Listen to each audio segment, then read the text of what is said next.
Hello. Hello. हा हा 2 मिनिटं ऐका, माझ्या मोबाईल मध्ये पण ऐका. अण्णांचं काय होतं ते अण्णांच्या अप्रोक्स सिंगलमध्ये किती टाकता येईल पैशावरची?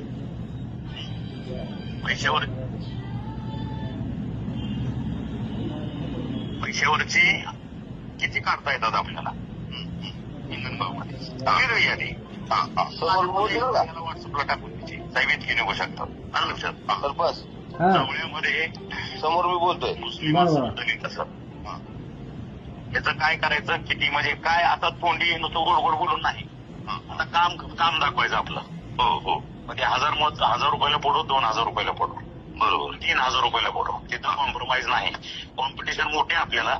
दलितामध्ये वगैरे 2000 जाऊ, 3000 जाऊ, त्याची काही याद्या तयार करून ते सुरू करायचं लगेच 2 दिवसात. बरोबर आहे.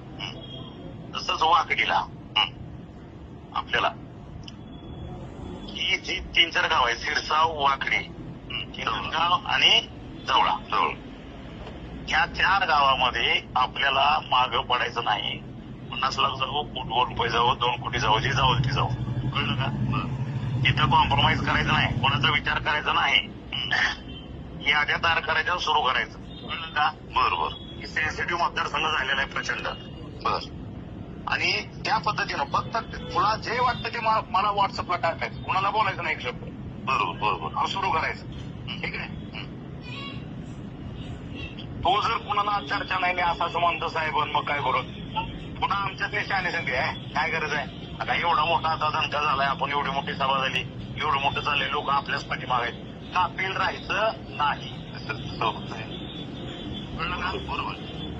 रिस्क घ्यायची नाही आपल्याला कुठल्याही पद्धतीनं. हो हो. समोरचे माधवचोत एकदम फवाऱ्या केलेले सगळे उमेदवार आहेत. त्याला काय रुपये गेला काय 2 रुपये गेले, त्यांना काय फरक पडत नाही.